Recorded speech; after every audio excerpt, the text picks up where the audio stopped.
জয় গৌর, জয় শ্রীরাম। अपार करुणामय भगवानेर अशेष करुणाय श्री राम ठाकुरेर चरण प्रान्ते एसे आमरा श्री परमानंद श्री राम ठाकुरेर जीवनी कथा किंचित आस्वादनेर चेष्टा करब। महाजन जे पथे गेছে সে পথে যাওয়াই আমাদের অতীব কর্তব্য। এই জীবনে এসে যদি মহাজন যে পথে গেছে সেই পথে যদি আমরা চলতে না পারি তাহলে আমাদের এই জীবনটাই বৃথা।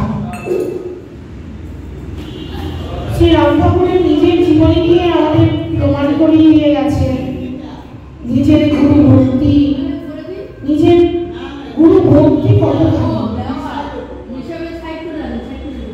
তিনি প্রমাণ করে দিয়ে গেছে। আমরা আজ শ্রী রাম ঠাকুরের জীবনী কথা কিঞ্চিত আস্বাদনের চেষ্টা করব। শ্রী ঠাকুর কৃপা করে যা বলাবেন তাই বলব। আমার তো কোনো সামর্থ্য নেই বলার, ঠাকুরের কথা বলতে আমি একেবারেই অসমর্থ। ঠাকুর যা বলাবেন তাই বলব আর তাই আমরা শ্রবণ করব। সম্পূর্ণ ঠাকুরের কৃপা, কৃপা ছাড়া কিছু হয় না। কৃপা ছাড়া একটা পাতাও হেলে না পৃথিবীতে। পৃথিবীতে আমরা জন্ম নিয়েছি কৃপায়, বলছে অনুগ্রহ করে পৃথিবীতে আমরা জন্ম নিই। তাহলে ঠাকুরের কৃপায় আমরা এখানে ঠাকুরের কথা শুনতে এসেছি। আমরা তো জানি ঠাকুরের জন্মস্থান ফরিদপুর জেলার দীঘামানি গ্রামে। ঠাকুরের মাতার নাম ছিল কমলা দেবী আর পিতা ছিলেন রাধা মাধব চক্রবর্তী। খুব ধর্মপরায়ণ, মাতৃ আরাধনা করতেন তিনি। তার জীবনে একটা ঘটনা হলো, যখন পিতা রাধা মাধব চক্রবর্তী দেহ ত্যাগ করছেন তার গুরুদেব তিনি অন্য জায়গায় অন্যত্র শিষ্যের বাড়িতে যাচ্ছেন। হঠাৎ করে যখন রাধা মাধব চক্রবর্তী গুরুদেব শিষ্যের বাড়িতে ওঠার জন্য নৌকায় উঠছেন, হঠাৎ করে চিত্রপটে চোখের সামনে শ্রী ঠাকুরের পিতার মুখটা ভেসে উঠল। কেমন গুরু ভক্তি! শুধু ঠাকুরের না, ঠাকুরের পিতার গুরু ভক্তি, অসামান্য গুরু ভক্তি চোখের সামনে ভেসে উঠছে যে আমার শিষ্য শয্যাশায়ী। যেই ভেসে উঠেছে অমনি তিনি আর ওই শিষ্যের বাড়িতে যেতে পারলেন না, ছুটে আসলেন রাধা মাধব চক্রবর্তী বাড়িতে। কেন? কারণ শিষ্য হয়ে শয্যাশায়ী, তাই শিষ্যের প্রাণ ত্যাগ করার আগে গুরুদেব ছুটে এসছেন। তেমন অসামান্য ভক্তি থাকলে প্রাণ ত্যাগের আগে গুরুদেব চলে আসেন। ঠিক তেমনটি ছিলেন শ্রী রাম ঠাকুর। অসামান্য গুরু ভক্তি, অসামান্য গুরু প্রেম। গুরুদেবের কৃপা ছাড়া পুরো জীবনটাই ওনার গুরুদেবের কৃপা। যখনই উনি স্মরণ করতেন গুরুদেব চলে আসতেন। এরকম বহু ঘটনা আছে। জন্মটাও এক অলৌকিক ব্যাপার। মায়ের মা যখন গর্ভবতী ছিলেন, শ্রী রাম ঠাকুর যখন জন্ম হচ্ছে তখন পিতা রাধা মাধব চক্রবর্তী, আমরা জানি অক্ষয় তৃতীয়ায় উনি জন্ম নিয়েছিলেন। তো উনি কি করেছেন, পঞ্চবটিতে গিয়ে মাতৃ আরাধনা করছেন, ধ্যান করছেন। সে সময় প্রসব যন্ত্রণা ওঠে মা কমলা দেবী। এত প্রসব যন্ত্রণা উঠেছে, দাইমা এসে প্রসব করেছেন একটা মাংসপিণ্ডের মতো একটা শিশু। শিশুপিণ্ড না, মনে হচ্ছে কি একটা জন্ম হয়েছে। দেখে ওই শিশু কি পুত্র না কন্যা বোঝা যাচ্ছে না, ওটাকে ফেলে দেওয়া হলো। কিছু শ্রীগার এসে ওই শিশু রূপী ওই বস্তুটাকে মুখে করে নিয়ে গেছে। কোথায়? পঞ্চবটিতে। যেই পঞ্চবটিতে নিয়ে যাওয়া হলো, ওই আবরণটা ছিঁড়ে দুটো পুত্র সন্তানের জন্ম হলো। রাম ঠাকুর, রাম আর লক্ষ্মণ, দুই ভাই। দুটো সুন্দর ছেলের জন্ম হয়েছে। সেই সময় রাধা মাধব চক্রবর্তী শিয়ালের আওয়াজে ধ্যান ভেঙে গেছে। ওই যে বলছিলাম পঞ্চবটিতে ধ্যান করছে, রাম ঠাকুরের জন্মের সময় শিকারের মুখ করে ওইখানে নিয়ে আসলো। যেই নিয়ে এসেছে পঞ্চবটিতে দুটো সন্তানের জন্ম হয়েছে। রাম ঠাকুর পরবর্তীতে বলতেন, আমার কিন্তু মায়ের আগ কাটে হয়নি, আমি কিন্তু শ্রীকালীর মুখে জন্ম নিয়েছি। শিবার স্পর্শে দুটো সন্তানের জন্ম হয়েছে, রাম আর লক্ষ্মণ। সাধারণ ছেলের মতোই খুব খেলা করে এবং আনন্দে হাসি খুশিতে ছোটবেলাটা কেটেছে শ্রীরাম ঠাকুরের। দুই ভাই, একজন একজনের একেবারে পরিপূরক। রাম ঠাকুর বড় হতে থাকে। ছোটবেলা থেকে ওই রামায়ণ পাঠ, রামায়ণ শিক্ষা, পিতার মুখে রামায়ণ শ্রবণ করতেন। তার শুনতে শুনতে একটা ভক্তি ভাব, ভক্তি পরিবেশ, পিতামাতার প্রভাব কিন্তু সন্তানের জীবনে পড়ে। পিতামাতা যদি ভক্ত হয়, সন্তান ভক্ত হবে। পিতামাতার প্রভাব সব সময় সন্তানের জীবনে পড়ে। দেখুন না, কৌশল্যা মাতার ঘরে রাম এসেছে। কৌশল্যা মা ছিল নারায়ণ ভক্তা। তার গর্ভে মায়ের গর্ভে প্রভু রামচন্দ্র আসছে, শান্ত শীল একদম। আবার রাবণের মায়ের গর্ভে রাবণের জন্ম হচ্ছে, পূর্ণকটা ঘরে রাবণের জন্ম হচ্ছে। রাবণ কুম্ভকর্ণ, দুই ভাইয়ের জন্ম হয়েছে। চিন্তা করে দেখুন, মাটা কেমন, তার সন্তানটা কেমন হয়েছে। আর কৌশল্যা কেমন, তার সন্তান রাম কেমন হয়েছে। প্রভাবটা পড়বে। ঠিক তেমনি প্রত্যেকটা জননী মায়ের প্রভাব, পিতার প্রভাব তার সন্তানের উপরে পড়ে। সন্তান বন্ধ করে দেওয়া, সন্তানের উপরে পড়ে। সন্তান সবসময় ভক্ত হয়। রাম ঠাকুরের জীবনে পিতার প্রভাব সবসময় ছিল। পিতার কাছে তিনি রামায়ণ শ্রবণ করতেন। শুনতে শুনতে এত ভালো লাগতো। ছোটবেলা থেকে খেলার সময় তিনি ছোট ছোট দেব দেবী নিয়ে পুজো করতেন। সেই খেলার মধ্যেও ওনার জীবনে একটা ভক্তি ভাব ছিল। ধীরে ধীরে রাম ঠাকুর 8 বছর বয়স যখন হয়, তখন পিতার বিয়োগ হয়, পৃথিবীতে বিয়োগ হয়। তারপর মায়ের যথারীতি সংসারের সব দায়িত্ব মা তার সন্তানের উপরে এসে পড়লেন। কি করে এই সংসারটাকে সচ্ছলভাবে চালানো যায়, সে দায়িত্ব এসে পড়েছে রাম ঠাকুরের উপরে এবং অন্যান্য ভাইয়ের উপরে। প্রত্যেকে কিছু না কিছু ইনকাম করছে। রাম ঠাকুর বলছে, আমিও করবো কিছু একটা করে এই সংসারটাকে সচ্ছল রাখতে হবে। তাই উনি কি করলেন, কাজ খুঁজতে শুরু করলেন। খুঁজতে খুঁজতে উনি নোয়াখালী থেকে ফেনীতে এসে পৌঁছালেন। সেখানে একজনের বাড়িতে গিয়ে জিজ্ঞেস করছে, আপনাদের বাড়িতে কোনো কাজের লোকের প্রয়োজন আছে? তো বলে, কি কাজ করতে পারো? আমি রাখতে পারি। তুমি কি জাতি? বলে, আমি ব্রাহ্মণ। ঠিক আছে, তাহলে আমার ঘরে তুমি রন্ধনের কাজে যোগ দাও।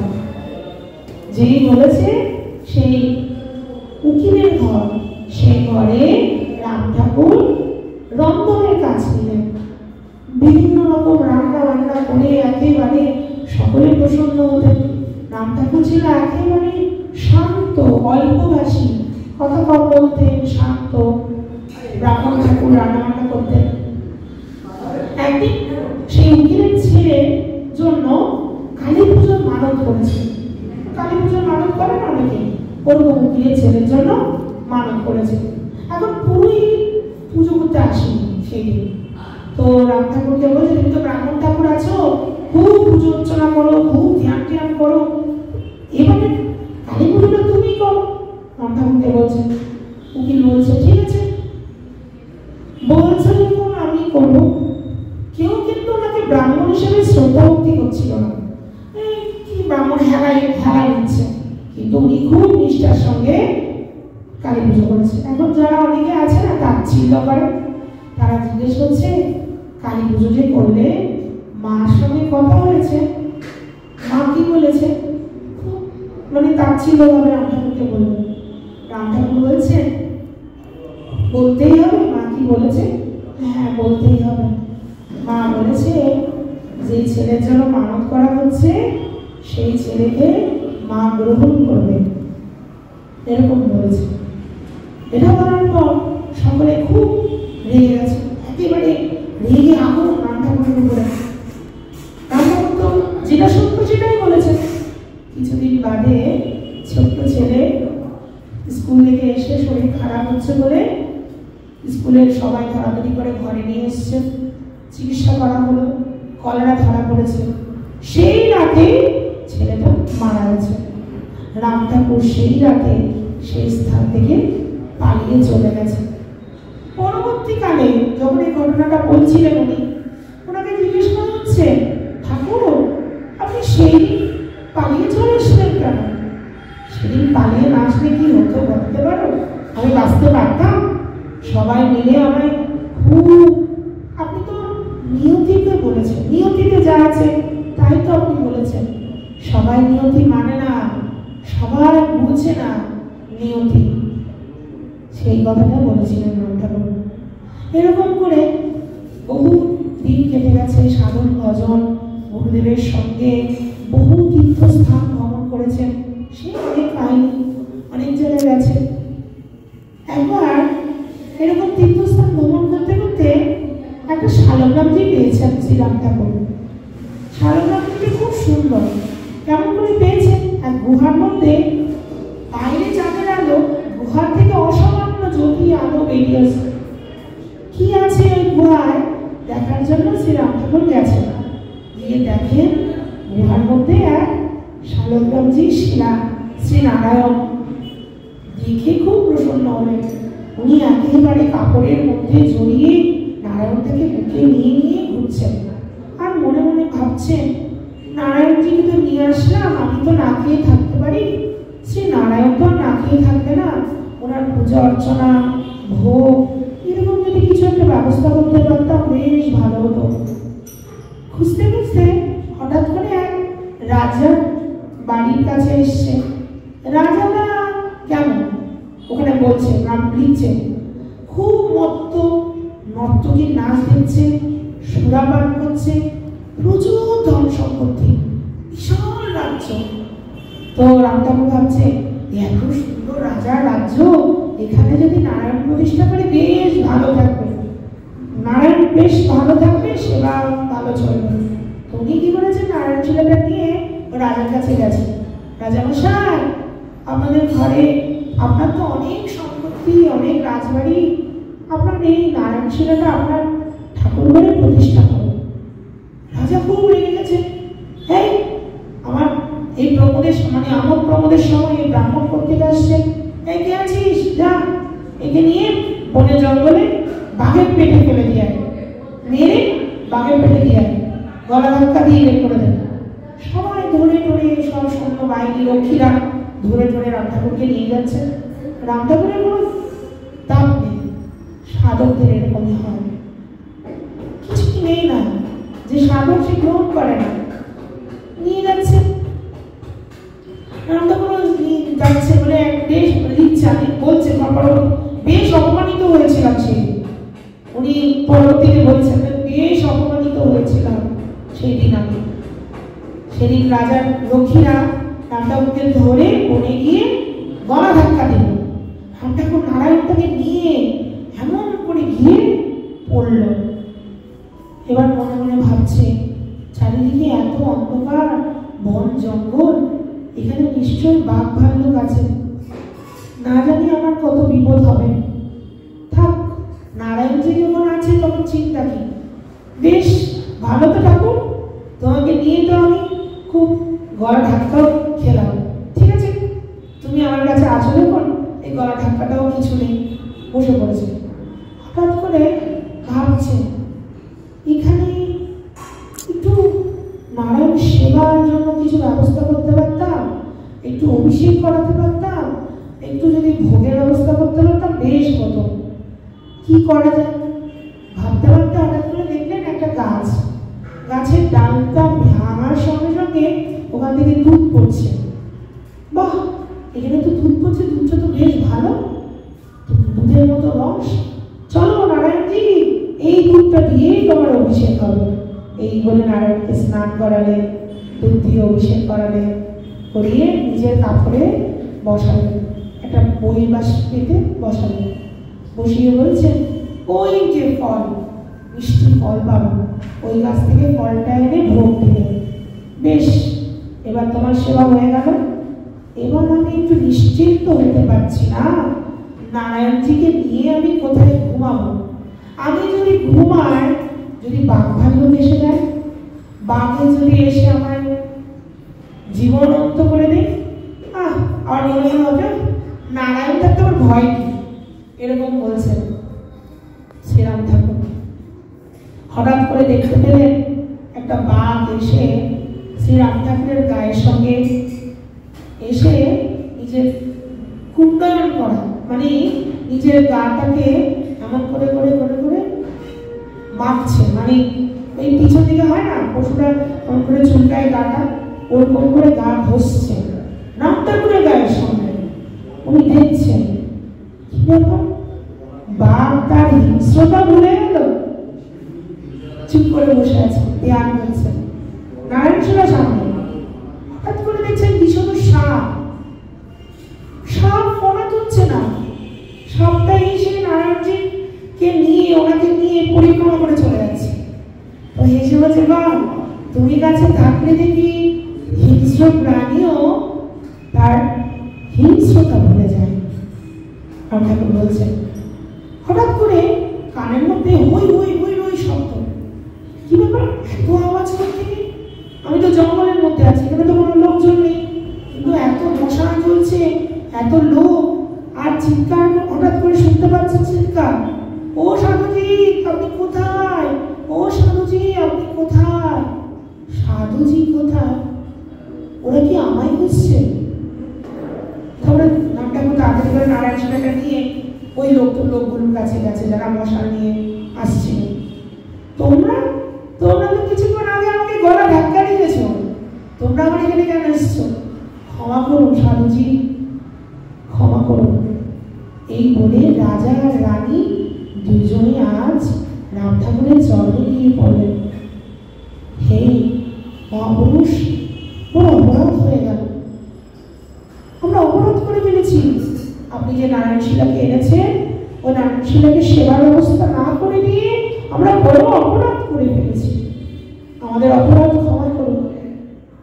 আপনাকে তাড়িয়ে দেওয়ার পর আমরা রাত্রে স্বপ্ন দিচ্ছি, একজন জ্যোতিষময় আলোক পুরুষ এসে বলছে, তোমরা কি যে অমঙ্গলজনক কাজ করেছ নিজেও জানো না, এক মহাপুরুষ শ্রী নারায়ণ বিগ্রহ নিয়ে এসেছিল, তোমরা ওনাকে তাড়িয়ে দিয়েছ, কি যে অপরাধমূলক কাজ করেছ তোমরা নিজেও জানো। তাই অনুরোধ করছি, আপনি আমাদের রাজ্যে ফিরে চলুন, আপনার সেবিত নারায়ণজিকে আপনার প্রতিষ্ঠা করুন। তখন রাম ঠাকুর বলছে, বা তোমার তো বেশ চলছে, এতক্ষণ এখানে ছিলে, হিংস্র প্রাণীদের হিংস্রতা ভুলিয়ে দিলে, এখন থেকে মানুষদেরকেও ভালো করে দিচ্ছ। নারায়ণকে বলছেন, তোমার তো বেশ। শুনুন, রাজাকে বলছেন শ্রীরাম ঠাকুর, শুনুন রাজা মশাই, আপনার রাজ্যে আমি যাব না, এই নারায়ণকে এখানেই প্রতিষ্ঠা করুন, এই জঙ্গলের মধ্যে শ্রী নারায়ণের মন্দির করুন, এখানেই আমি নারায়ণকে প্রতিষ্ঠা করব, আমি আপনার রাজ্যে ফিরে যাব না। এই কথা বললেন, যেই বললেন রাজা বললেন, ঠিক আছে ঠিক আছে, আপনি যাহা বলুন, আপনি যাহা বলবেন তাই করবেন। এই বলে এখানে মন্দির প্রতিষ্ঠা হলো, ভক্ত মন্দির প্রতিষ্ঠা করলেন, সেখানে শ্রী নারায়ণজির প্রতিষ্ঠা হলো। এই রাম ঠাকুরের জীবনে এরকম অনেক, একবারের ঘটনা, একজন পতিপত্নী, ওনারা এখানের নাম শিপ্রা, স্বামী স্ত্রীর নাম হচ্ছে দুর্গামণি, স্বামীর নাম হচ্ছে শিপ্রা। এখানে না ওই হিমাচল প্রদেশের দিকে স্বামী স্ত্রী। তখনকার দিনে তো ছবি তোলা খুব দুর্লভ, ছবি তোলা কেউ অতটা ফটোগ্রাফি ছিল না, এখন যেরকম ছবি টবি ওঠে। তখন স্বামী স্ত্রীর ইচ্ছে আছে প্রচুর পয়সা, ছেলে মেয়ে প্রচুর পয়সা, এত পয়সা তো মনে খুব ভক্তি মনের মধ্যে। একদিন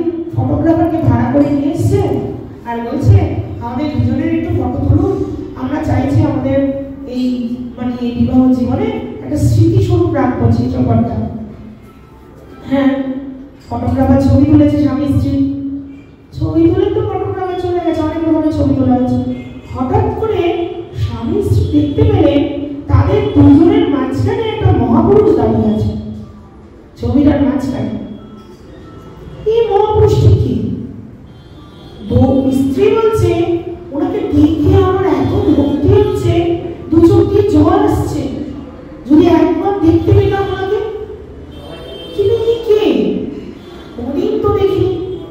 চলো এক কাজ করো, আমরা বিভিন্ন তীর্থে তীর্থে ঘুরে বেড়াই, সাধু সন্তদের ওনার চিত্রপটটা দেখায়, দেখিয়ে যদি কেউ বলতে পারে। এই ভেবে স্বামী স্ত্রী দুজন বিভিন্ন তীর্থে তীর্থে বাস করতে লাগলেন।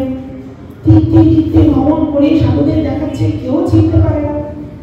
ঘুরতে ঘুরতে হরিদ্বার, ঋষিকেশ, এরকম করে বদ্রীনাথ, কেদারনাথ, রামেশ্বর, বিভিন্ন জায়গায় ঘুরতে ঘুরতে ওনারা এখন বৃদ্ধ হয়ে গেছে, বৃদ্ধ হয়ে গেছে, এখন আর উঠে দাঁড়াতে পারে না, মানে খুবই জরাজীর্ণ অবস্থা।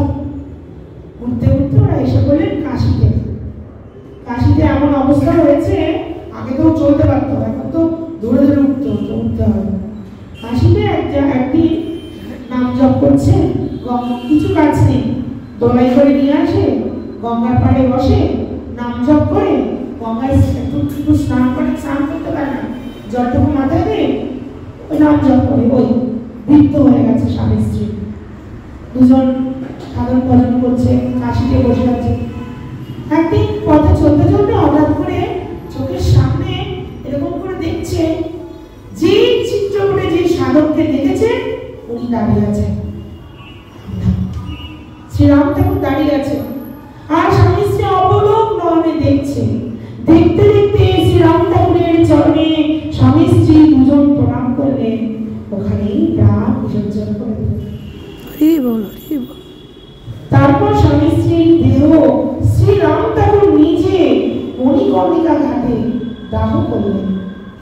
এরকম কথা, এরকম বহু কথা। শ্রীরাম ঠাকুর কেমন ছিলেন? ওনার ভাইয়ের ছেলে লিখছেন, মহেন্দ্র চক্রবর্তী, উনি লিখছেন, কাকা আর আমি খুব বন্ধুর মতো ছিলাম, একেবারে ধ্যান করতেন। ধ্যান করতে করতে একবার কাকার সঙ্গে, কাকা ওই ঘরটাতে থাকতো, একটা ছোট্ট ঘরের একটা ঘর ছিল, ওখানে থাকতেন।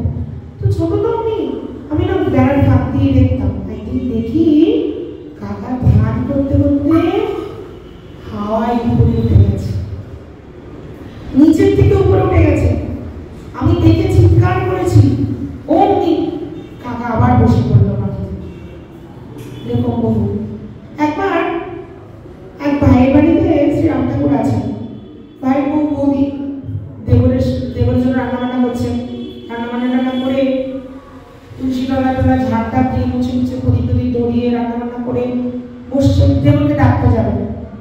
দেখি তো আমাদের দেব ঠাকুর কি করছে, সোনা ঠাকুর ডাকে, সোনা ঠাকুর বলে ডাকতে যেই যাবে, উনি দেখি দরজাটা একটু খোলা, দেখি রাম ঠাকুর উপরে ভাসছে, উপরে মানে সিলিংটার মধ্যে মাথাটা লাগছে, ধ্যান করতে করতে উপরে উঠেছে।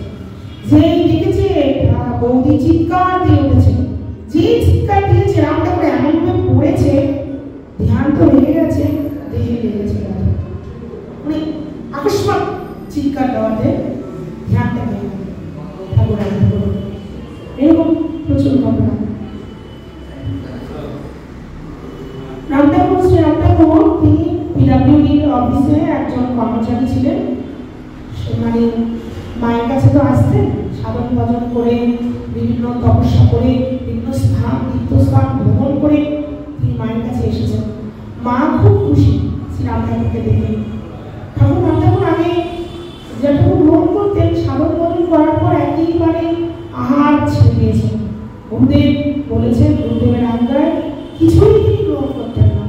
গ্রহণের বেলায় শুরু ছিল একটু বেলপাতা, বেলের রস, এই নিতেন। মায়ের খুব কষ্ট, মায়ের জন্য নিজের হাতে রান্না করতেন, মাকে খুব ভালোবাসতেন, নিজের হাতে রান্না করতেন, রান্না করতে খুব ভালোবাসতেন। রান্না করে নিজের হাতে পরিবেশন করে মাকে বসিয়ে খাওয়াতেন। আর মা আনন্দে পেতেন ঠিকই, কিন্তু নিজের যে গ্রহণ করে না, মনে খুব কষ্ট। একদিন জোর করলেন, না বাবা তুই কিছু গ্রহণ না করলে আমি কিছুই খাবো না। না মা আমি খেতে পারি না, আমার গুরুদেব বলেছে আমি কিছু গ্রহণ করতে পারবো না। শুনবো না, কিছুতেই হবে না, তোকে কিছু না কিছু গ্রহণ করতেই হবে। মায়ের যারা এত জোর করাতে শ্রী রাম ঠাকুর একটু দুধ সেবা করেছিলেন, তারপরে ভীষণ অসুস্থ হয়ে পড়লেন। এরপর থেকে মা ভয়ে আর ছেলের অসুস্থতা দেখে ভয়ে আর কিছু খাওয়ায় না। এরকম একদিন পৃষ্ঠবেলায় একবার শ্রী রাম ঠাকুর পিসিমার সঙ্গে চন্দ্রনাথ পাহাড়ে গিয়েছিল শিব ঠাকুরকে দর্শন করতে। পিসিমার সঙ্গে তো অনেকটা ছোট ছিল, এটা বলতে পেরে চলে এসেছি। পিসিমার সঙ্গে চন্দ্রনাথ পাহাড়ে গেছে চন্দ্রনাথ শিব ঠাকুরকে দর্শন করতে। অনেকটা পাহাড়ে উঠতে হয়, চন্দ্রনাথ পাহাড়ে উঠতে হলে পিসিমা পাহাড়ে উঠে দেখতে পেলে উনি যে শিব ঠাকুরকে পুজো করতে গেছেন বেলপাতাঙ্গ হয়ে গেছে। বলছে এ রাম ঠাকুর রাম শোন না, আমরা বেলপাতা ফেলে এসেছি। কি বলছো? কত উঁচুতে উঠে গেলাম, দেখলে তো পথে একটাও বেল গাছ নেই। তুই একটু কিছু কর না রে বাবা, একটু বেলপাতা ব্যবস্থা কর না। কি করে হবে বলতো পিসি, কোথাও তো একটাও বেল গাছ ছিল না, তুই একটা ব্যবস্থা করে দে, তুই তো জানিস। এর বলে পিসিমার মুখ কালো একেবারে করুণ অবস্থা। এই দেখে রাম ঠাকুরের খুব কষ্ট হলো। তিনি বললেন, পিসি তুমি যে আসছিলে, ওই যে পাথর দেখছো, ওই পাথরটা তোলো, ওই পাথরের নিচে বেলপাতা পাবো। যেই পাথরটা তুলেছে ছোট্ট একটা বেল গাছ ওখানে হয়েছে। ওই বেল গাছ থেকে কচি বেলপাতা ছিঁড়ে দেবাদিদেব মহাদেবের আরাধনা করেছিল। পিসি জানতেন আমার ভাইয়ের ছেলে খুব জ্যোতিষ হয়। এরকম অনেক ঘটনা। একবার শ্রী রাম ঠাকুর ভক্তদের বাড়িতে আছে, চারিদিকে প্রচুর ভক্ত, তার শোয়ার জায়গা নেই, ছোট জায়গা। এখন ভাবছে ভক্তরা ভাবছে ঠাকুর রাম ঠাকুর থেকে শুরু করবে, আমরা আশেপাশে মাটিতে যারা আছি তারা কোনোরকম একটা চাদর পেতে শুরু করবো, ঠাকুর তো বিছানায় শুয়ে থাকবে। এরকম বলে সবাই ঠাকুর ঘুমাচ্ছে, সবার আশেপাশে সবাই শুয়ে পড়েছে। রাত অনেক হয়েছে। হঠাৎ রাত্রেবেলা ঠাকুর পাঞ্জাবি পাঞ্জাবি করে দুবার ডেকেছে, দেখে আমার ঘুমিয়ে পড়ল। সবাই ওই ঢাকে সবাই ঘুমিয়ে গেছে। ভাবছি ঠাকুর কি করে পাঞ্জাবি পাঞ্জাবি করে কাকে ডাকছে, বুঝতে পারলাম, শুয়ে পড়েছে। পরের দিন সকালবেলা যথারীতি সবাই উঠে কাজে ব্যস্ত, কেউ জিজ্ঞেস করার সাহস হচ্ছে না ঠাকুর কাকে ডাকছিল। হঠাৎ করে এক ভক্ত এসেছে, বিশাল দেহ, একদম সুতাম দেহ, ফর্সা, এসে ঠাকুরকে ষষ্ঠাঙ্গে প্রণাম করেছে। প্রণাম করে বসেছে। সবাই লোকটার দিকে তাকাচ্ছে, বুঝতে পারছে না। ঠাকুরকে প্রণাম করেছে, ঠাকুর ভিতরে চলে গেছে। এবার লোকটা বলেছে সবাইকে, আমি কাল রাতে একটা লোহার ব্রিজ আছে আমার ঘরের সামনে, ওই ব্রিজ দিয়ে আমি যাচ্ছিলাম। আমি জাতিকে পাঞ্জাবি, ক্ষত্রিয় জাতি পাঞ্জাবি। এই ব্রিজে লোহার ব্রিজের উপর দিয়ে আমি যাচ্ছি। সময় মতো আমি কিছু মদ খাই, মদ খেয়ে মাতাল অবস্থায় ছিলাম। লোহার ব্রিজের উপর দিয়ে যাওয়ার সময় হঠাৎ করে তাল খেয়ে মানে মাতালের মতো অবস্থায় ওই ব্রিজ থেকে পড়ে গিয়েছি জলের মধ্যে, নদীতে পড়ে গেছি। আমি জানি এই ব্রিজের উচ্চতা কত আর নদীর ঢিপটা কত, 40 ফিটেরও বেশি নদীর ঢিপ। পড়লে আর কেউ বাঁচবে না। আমি যখন পড়ছিলাম ভাবছিলাম আজ শেষ, আমি আর বাঁচব না। পড়ে যখন গেলাম দেখলাম কোমর অব্দি জল। অতগুলো জল কোমর অব্দি কি করে হলো আমি জানি না। ওখানে গিয়ে আমি একেবারে পড়েই যাচ্ছিলাম। হঠাৎ করে এক মাঝি, অন্ধকারে দেখতে পেলাম এক নৌকা আসছে, নৌকার মাঝি আমাকে টেনে তুলে নিয়ে নৌকায় নিয়ে ওই জলের মধ্যে দিয়ে নিয়ে তীরে নিয়ে তুলে দিল। যখন আমি একটু তন্দ্রা ভাবছিলাম তখন মাঝি মাঝিকে জিজ্ঞেস করলাম, ও মাঝি তোমার নাম কি? বললেন রাম ঠাকুর। আমাকে উনি বাঁচিয়েছেন, তাই আমি ওনাকে ছুটে এসে দেখতে আসলাম। আমি খবর নিয়ে জানতে পারলাম উনি এখানেই আছেন, উনি আমাকে বাঁচিয়েছেন। এই বলে চরণে পড়ে কাঁদছেন শ্রীরাম ঠাকুরের চরণ। এরকম প্রচুর কথা। একটা পরিবারের 3 জন লোক একসঙ্গে অসুস্থ হয়ে গেছে, 3 জনের একসঙ্গে কলেরা হয়েছে। 3 জন কলেরা না, ভুল হচ্ছে, বসন্ত। বসন্ত রোগ খুব ছোঁয়াচে, তখনকার দিনে যে হওয়া হতো। 3 জন একসাথে অসুস্থ। যার প্রাণ সেবা করছে ওই বাড়ির মহিলা, যে মা আছে, মানে ওখানে 3 জন অসুস্থ, মা মহিলা সেবা করছে। আর সেবা করতে করতে রাম ঠাকুরকে ডাকছে, ঠাকুর তুমি একটু ভালো করে দাও, খুব ছোঁয়াচে রোগ, না জানি আমার হয় নাকি, ঘরে আর কেউ হয় কিনা। তখনকার দিনে এই রোগগুলো হলে মরে যেত। তো ভাবছে ঠাকুর তুমি ভালো করে দাও, ঠাকুর ভালো করে দাও, এরকম বলছে। হঠাৎ করে সন্ধ্যা হয়ে এসছে, বাইরের ঘরে বাতিটা জ্বালানো হয়নি, সামনে একটা আয়না আছে, আয়নার মধ্যে একটা ছায়া পড়েছে। ছায়াতে ওই মহিলা দেখতে পাচ্ছে রাম ঠাকুর দাঁড়িয়ে আছে। যে দেখেছে মহিলা দৌড়ে গিয়ে চেয়ার আনতে গেছে, চেয়ার আনবে, রাম ঠাকুর বসবে, চেয়ারটা নিয়ে আসি। যেই এনেছে চেয়ার, রাম ঠাকুরকে দেখতে পাই। তখন মনে করেছে মনে হয় ঠাকুর মনে হয় সামনের ঘরে গেছে, চেয়ারটা নিয়ে উনি আবার সামনের ঘরে চলে গেল। এই তুমি জানো রাম ঠাকুরকে দেখলাম। না আমি তো দেখলাম, কেউ আমিও তো দেখলাম, কোথায় গেল ঠাকুর? ঠাকুর কোথায় গেল? এরকম করে চেয়ারটা নিয়ে সামনের ঘরে বসলো। এবার ওদিকে সামনের ঘরে আরেকজন লোক ছিল, ঠাকুর এসছে তো, দরজা খুলে না, ঠাকুর এসছে তো, কোথায় ঠাকুর? 3 জন, একজনের চোখে ভুল হতে পারে, 3 জনের চোখে কোনোদিন ভুল হয় না। আমার চোখে দাদা হতে পারে, কিন্তু আমার সঙ্গে আরো 2 জন দেখলে ওরকম তো হতে পারে না। 3 জনের চোখে একই সময় শ্রীরাম ঠাকুরকে ওখানে দেখতে পেয়েছেন। কিন্তু রাম ঠাকুর ওখানে ছিলেন না, রাম ঠাকুর ছিলেন হরিদ্বারে। কিন্তু ঘটনাটা কলকাতায় হচ্ছে, আর দেখতে পাচ্ছেন কলকাতায় 3 জন দেখতে পেল শ্রীরাম ঠাকুর।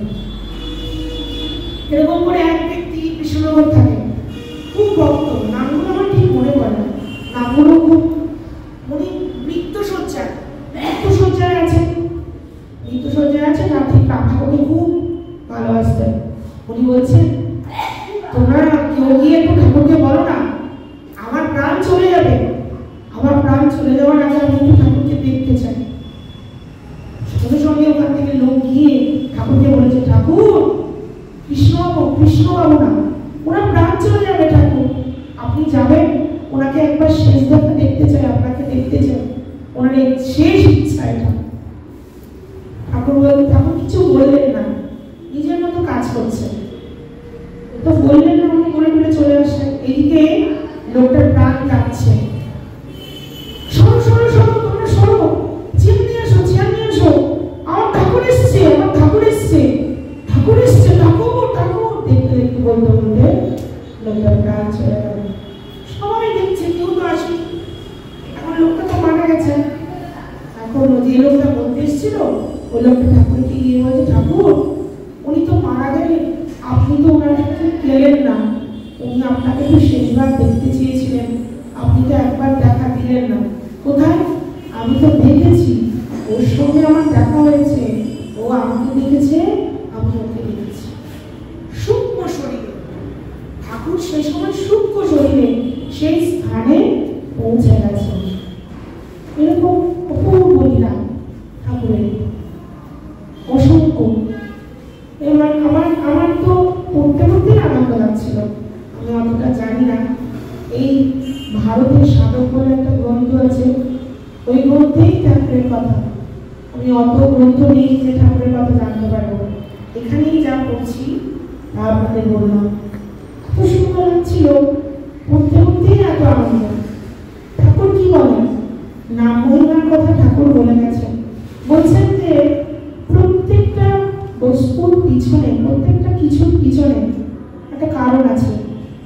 আমাদের যে নামের হরিনাম করতে বলছেন, এই যে আমরা যে রাম ঠাকুরের ভক্তরা সকলে যারা আছেন, যারা আপনারা, তারা হরিনাম করেন। হরিনামের মহিমা কি? আমরা নাম কেন করি? দেখুন, আমি একটা কথা বলি। যেমন আমি আপনাকে যদি কিছু সোনার আসবাবই দিই, সোনার কয়েন দিই, বলি না বাজারে গিয়ে 1 কেজি আলু নিয়ে আসুন, আপনি দামি বস্তু সোনার আসবাবই, কিন্তু ওটা দিয়ে আলু কিনতে পারবেন না। আলু কেনার জন্য এখনের যে টাকা, সেই টাকাটাই লাগবে। ঠিক তেমনি সত্যযুগের ধ্যান এই যুগে চলবে না। ধ্যান করতে বসলে আমার মনটা বড় চঞ্চল। ত্রেতা যুগের যজ্ঞ এই যুগে চলবে না। যজ্ঞ করতে গেলে ঘি লাগে, শুদ্ধ মন্ত্র লাগে, শুদ্ধ মন লাগে, শুদ্ধ মন তবে শুদ্ধ, শুদ্ধ ঘি লাগবে, শুদ্ধ বস্তুগুলো লাগবে। সেসব জিনিস আমাদের নেই। তাই ত্রেতা যুগের যজ্ঞ, যে ত্রেতা যুগের যুগ ধর্ম হলো যজ্ঞ, সেই যজ্ঞ আমরা করতে পারবো না। দেখুন না, দশলোক যজ্ঞ করে, পুত্রশ্রী যজ্ঞ করে রামকে পাচ্ছে। ধ্যান, পূর্ব ধ্যান করে সত্যযুগে ভগবানকে পাচ্ছে। দশলোক যজ্ঞ করে রামকে পাচ্ছে ত্রেতা যুগে। তারপরে সেবা আমরা করতে পারছি না। সেবা করতে গেলেই আমার মন বলছে না, এই জায়গায় একটু বেশি খরচ করে ফেললাম, এই জায়গায় মনে একটু কম খরচ করলে ভালো হতো। আমার মন সংকুচিত হয়ে যাচ্ছে। ধ্যান, যজ্ঞ, সেবা এসব কিছু কলিযুগের নাম করতে পারবো না। কলিযুগের একমাত্র হরিনাম করতে পারবো। কলিযুগকে ধন্য যুগ, ধন্য কলি বলা হয়েছে। অতি সহজে এই যুগে ভগবানকে পাওয়া যায়। অন্য কোনো যুগে ভগবানকে অত সহজে পাওয়া যায় না। সবাই বলে গেছে নামের মহিমার কথা। ঠাকুর, শ্রী রাম ঠাকুর বলছেন হরিকৃষ্ণ নাম করতে, তার ব্রহ্ম নাম, ভগবান মহানাম করতে বলছেন। কেন? এই নাম হলো কলিযুগের আধার। কলিযুগের একমাত্র ভগবানকে পাওয়ার বিষয় হলো নাম। নাম আমাকে নামকে পাঠিয়ে দেবে। নাম আমি করব, আমার নামই আমার কাছে চলে আসবে। নামটা হতে হবে আমাদের আধার, আমাদের হৃদয়ের সম্পদ। নাম করলে কি হচ্ছে? দেখুন, কৃষ্ণ চলে গেছে, লীলা সম্বরণ করে নিয়েছে, কিন্তু কৃষ্ণের পূর্ণ শক্তি দিয়ে গেছে কিসের উপরে? কৃষ্ণের নামের উপরে। কৃষ্ণ নাম করে পার হয়ে যাচ্ছে ভক্তরা, নারায়ণের নাম করে পার হয়ে যাচ্ছে ভক্তরা। যেমন অজামিলের কথা আমরা জানি। অজামিলের কথাটা হচ্ছে এরকম। অজামিল ছিল এক দস্যু বলবো কি, ব্রাহ্মণের ঘরে জন্ম নিয়ে সে বিয়ে করেছে এক বেশ্যাকে। বেশ্যার ইচ্ছা পূরণ করার জন্য ডাকাত হয়ে গেছে, ডাকাতি করতে শুরু করলো। ডাকাতি করে করে ভালো লোকদের মেরে তাদের থেকে সব ছিনিয়ে নিত অজামিল। তার ছিল 9টা পুত্র, আরেকটা পুত্র সন্তান হবে। সেই সময় অজামিলের ঘরে সাধু এসেছে। সাধু এসে অজামিলের পত্নীকে বলছে, তোমার ঘরে যে পুত্র সন্তান হবে তার নাম রাখবে কি? নারায়ণ। অজামিলের পুত্রের নাম রাখা হলো নারায়ণ। অজামিল ছোট ছেলেটাকে বড় ভালোবাসে, সব সময় ছোট ছেলের কথা ভাবে। ছোট ছেলে নারায়ণ খেলছে, ছোট ছেলে নারায়ণ ঘুমাচ্ছে, ছোট ছেলেকে ডাকছে, ভগবানকে ডাকছে না। নারায়ণ ছেলেকে ডাকছে, ভগবানকে ডাকছে না। এখন অজামিলের বয়স হয়ে গেছে, অজামিল মৃত্যুর শয্যায়, যে কোনো সময় মৃত্যু আসতে পারে। মৃত্যু আসলে তার জন্য কে আসবে? যমদূত আসবে। অজামিল মৃত্যুর শয্যায় বসে কাঁদছে। হঠাৎ করে যখন সামনে দেখতে পেল, যমদূত দেখতে পেয়েছে যে যমদূত অজামিলকে নিতে আসছে। যমদূতকে দেখে অজামিলের এত ভয় হলো, সে আর কাউকে ডাকেনি, নিজের পুত্র নারায়ণকে ডাকছে। নারায়ণ আয় বাবা আয়, নারায়ণ ডাকছে। যে নারায়ণ দেখেছে অজামিলকে নিতে এসেছিল যে যমদূত, তাদের সামনে বিষ্ণুদূত প্রকট হয়ে গেল। বিষ্ণুদূত প্রকট হয়ে বলছে, এই যমদূত, তোমরা কেন নিতে এসছো? কি বলো?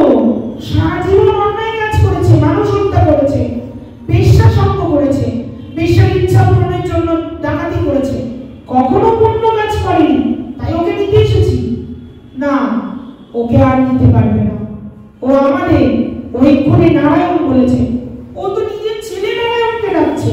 যেমনই হোক, নিজের ছেলেকে ডাকুক বা ছেলেকে নাই বা ডাকুক, হেলাই হোক বা জিনিসই হোক, সে নারায়ণ বলেছে, সে এখন আমাদের সঙ্গে যাবে। এরকম ভাবে তর্ক হচ্ছে, বিষ্ণুদূতের সঙ্গে জমদূতের তর্ক হচ্ছে। সেই তর্ক দেখছে কে? অজামিল। দেখে ভাবছে, আমি তো আমার ছেলেকে ডেকেছি, ছেলেকে ডাকলে যদি নারায়ণের দূত চলে আসে, না জানি আমি ভগবানকে ডাকলে আমার জন্য রব নেমে আসবে। অনেকে বলে মৃত্যুর সময় ডেকেছে, মৃত্যুর সময় না, মৃত্যু শয্যায় ছিল। তারপর অজামিল আস্তে করে সুস্থ হয়ে উঠল। সুস্থ হয়ে উঠে উনি এমন নারায়ণের নাম করেছে, ভাগবতের প্রমাণ আছে, তার জন্য নারায়ণের রথ নেমে এসেছে। সে রথে করে বৈকুণ্ঠ লোকে পৌঁছে গেছে। এটা হলো নাম মহিমা। নাম করতে করতে আমি আমার ছেলেকে ডাকছিলাম, নারায়ণকে ডাকছিলাম, আমি তো তোমাকে ডাকিনি। তখন নারায়ণ বলছে, ভগবান বলছে যে হেলাই করি হোক, অবহেলাই হোক, ভগবানের নাম একবার নিলে সে উদ্ধার হবেই। নাম আমাদের প্রোটেকশন করে, চারিদিক থেকে একটা আবরণ দিয়ে প্রোটেকশন করছে। যেমন আমি বলি, শনি গ্রহটা আছে, গ্রহের চারপাশে দেখবে একটা বলয় ঘুরে, সেরকম নাম আমাদের প্রোটেকশন করে। নাম আমাদেরকে ভগবানকে নামিয়ে দেয়। নাম করলে নামের সঙ্গে ভগবান আমাদের পিছনে পিছনে ধায় ঘুরে বেড়ায়। এই যে হরে কৃষ্ণ নামটা করছি, হরে মানে রাধে, রাধাকে হরে ডাকা হয়। রাধা রানী হলো হরে, হরা মানে হরে, হরে বলতে রাধা, হরে কৃষ্ণ, রাধাকে কৃষ্ণ হরে বলে ডাকছে, আর রাধা কৃষ্ণকে কৃষ্ণ বলে ডাকছে। আবার কৃষ্ণ রাধাকে হরে বলে ডাকছে, আবার রাধা কৃষ্ণকে কৃষ্ণ বলে ডাকছে।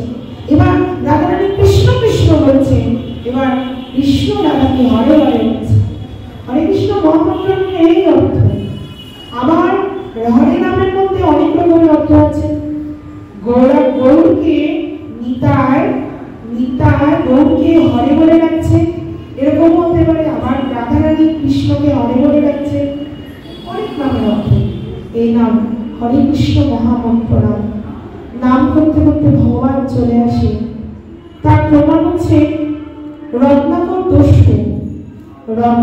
দস্যু ছিল, ডাকাত ছিল, যা পেত লোকদের দৌড়ে দৌড়ে তাদের প্রাণ হত্যা করে দিত। প্রাণ হত্যা করে তাদের সব জিনিসপত্র লুটপাট করে নিত। একদিন পথ দিয়ে যাচ্ছে নারদ মুনি আর পিতামহ ব্রহ্মা। রত্নাকরের সঙ্গে দেখা হয়েছে, ব্রাহ্মণে ঢুকিয়ে যাচ্ছে, এই তোমার থেকে যা আছে দাও। আচ্ছা রত্নাকর, তুমি যে এমন অন্যায় করো, তোমার অন্যায়ের ভাগী কি সবাই হবে? হ্যাঁ হবে। কেন হবে না?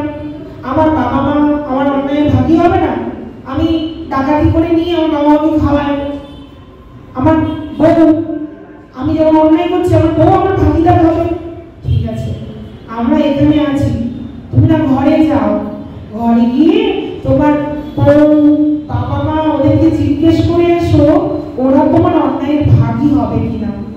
রত্নাকর ঘরে আছে, ঘরে গিয়ে জিজ্ঞেস করছে, বাবা মাকে জিজ্ঞেস করছে, আচ্ছা বাবা মা, তুমি কি আমার অন্যায়ের ভাগী হবে? না। কেন?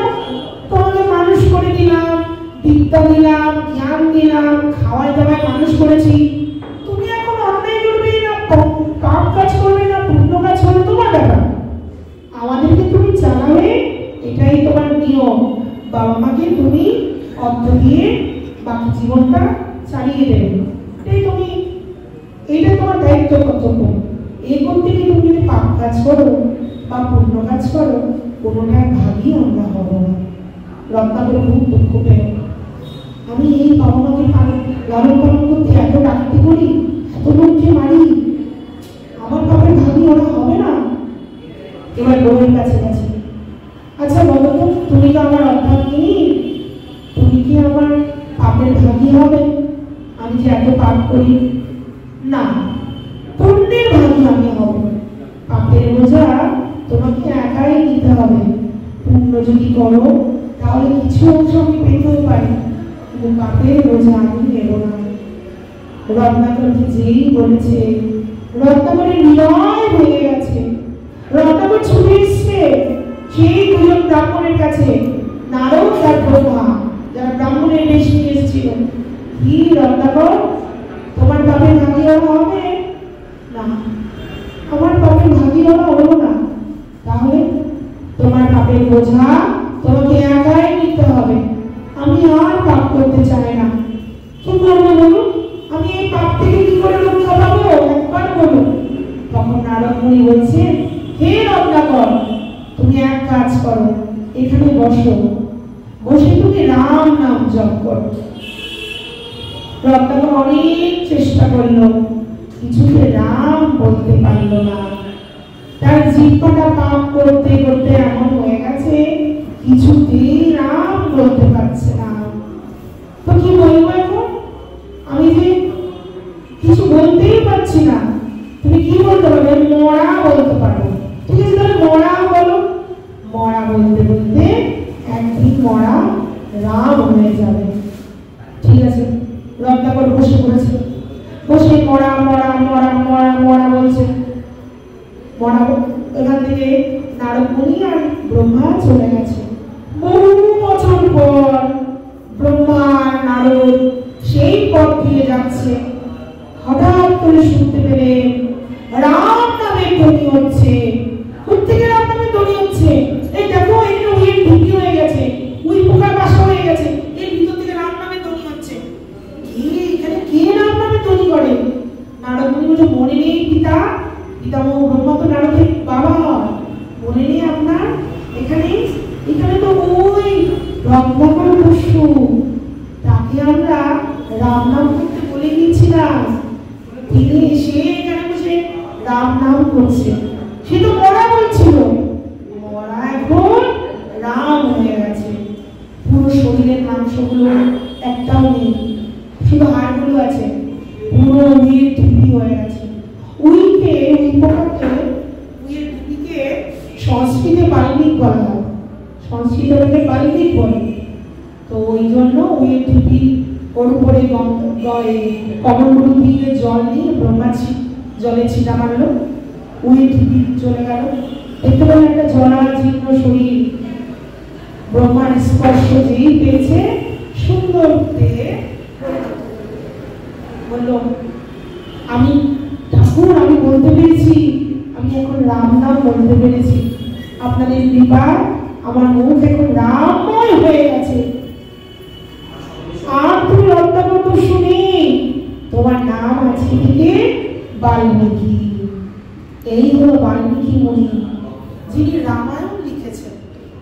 তিনি ছিলেন একজন দস্যু।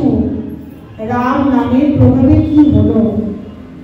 রাম নামের প্রভাবে তিনি এখন বাল্মীকি হয়ে গেলেন।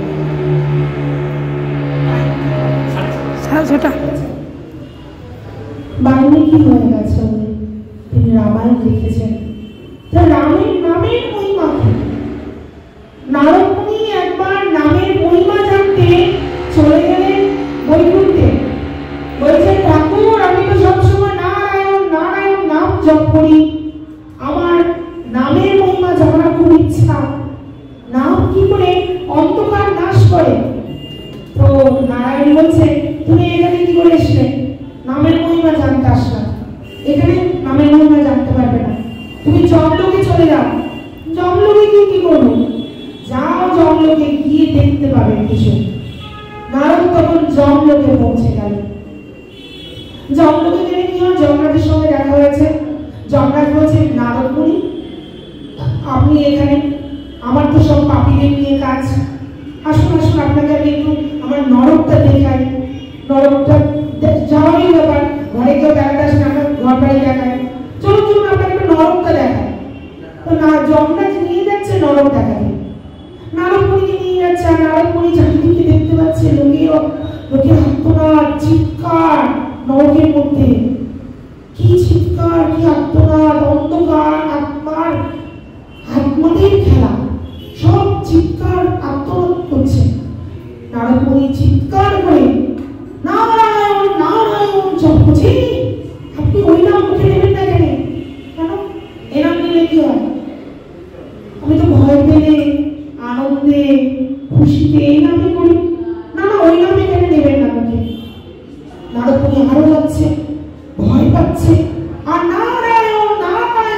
পারো। যে চিৎকার করছে ওই নারায়ণ নাম শুনে ফুস ফুস করে আত্মা মন্থর হয়ে যাচ্ছে, সব আত্মা চলে যাচ্ছে। নারদ তো অবাক হয়ে গেছে, এতগুলো আত্মা নরকলোকে কষ্ট পাচ্ছে, আমি নারায়ণ বলছি চলে যাচ্ছে। বাহ, এটা বেশ ভালো। যে নারদ ঢুকছে আরো জোরে নারায়ণ নারায়ণ চিৎকার করছে, আর সব আত্মাগুলো চলে যাচ্ছে। নারদ ছিল নারায়ণ নারায়ণ বলছে, নারদ লোকে সব আত্মা চলে যাচ্ছে। আপনাকে বললাম না এখানে ওই নাম বলতে নেই। তখন বলছে, ঠাকুর এবার বুঝলাম তুমি আমাকে কেন জগৎকে পাঠালে। এই বুঝলাম নামের কি মহিমা। নাম শুনে নরকলোকে লোকেরা উদ্ধার হয়ে যাচ্ছে। নারায়ণ নারায়ণ যে চিৎকার করছে, পুরো নরক লোক খালি হয়ে যাচ্ছে, সবাই উদ্ধার হয়ে বৈকুণ্ঠে চলে যাচ্ছে। নারদ চোখের জলে ভাসতে ভাসতে নারদ মুনি আজ আসলেন ভগবানের কাছে। ঠাকুর তুমি আমাকে জগৎকে পাঠালে কেন আমি বুঝতে পেরেছি। তুমি নারদ, তুমি আলোর প্রদীপ নিয়ে তুমি যদি সূর্যের কাছে যাও কি করে বুঝবে তোমার আলোর প্রদীপের ক্যাপাসিটি কতটুকু, ক্ষমতা কতটুকু। আলোর প্রদীপ নিয়ে তোমাকে অন্ধকারে যেতে হবে, তবেই তো বুঝবে তোমার আলো কতটুকু আছে। নারায়ণ নাম ও আলো, তুমি বৈকুণ্ঠ লোকে মহিমা বুঝতে পারবে না। এই মহিমা বুঝতে হলে তোমাকে জগৎকে যেতে হবে, তবেই তুমি বুঝতে পারবে নামের মহিমা কতটুকু। নাম করতে হবে, কলিযুগ নাম করতে করতে কলিযুগে ভগবান প্রাপ্তি হয়। রাম ঠাকুর যে বলে গেছেন আমাদের হরে কৃষ্ণ নাম, এই হরে কৃষ্ণ নাম আমাদের করে যেতে হবে। নাম আমাদের পথ দিয়ে দেবে। কি করে আমরা কিভাবে ভগবানের চরণ পাবো, নাম আমাদের সেই সব শিক্ষা দিয়ে দেবে। কলিযুগে নাম অধারা, নাম নাম প্রেমে মালাগাতি পড়াইল সংসারে। নাম দিয়েছে মহাপ্রভু, নামের সঙ্গে প্রেম দিয়েছেন। পিঠার মধ্যে যেমন করে একটা পিঠার ভিতরে যেমন করে ফুল থাকে, ঠিক তেমনি মহাপ্রভু নামও দিয়েছে, নামের সঙ্গে প্রেমও দিয়েছে। হরে কৃষ্ণ নাম মন্ত্র জপ করতে করতে আমাদের মধ্যে প্রেমের সঞ্চার হলে আমরাও অভিজ্ঞতা পেতে পারবো। তা আমার আজ এখানেই হরিকথা বিশ্রাম। জয় শ্রী রাধে, জয় শ্রী রাম ঠাকুরের জয়, জয় সত্যনারায়ণের জয়, জয় সত্যনারায়ণ। ওম নমো ভগবতে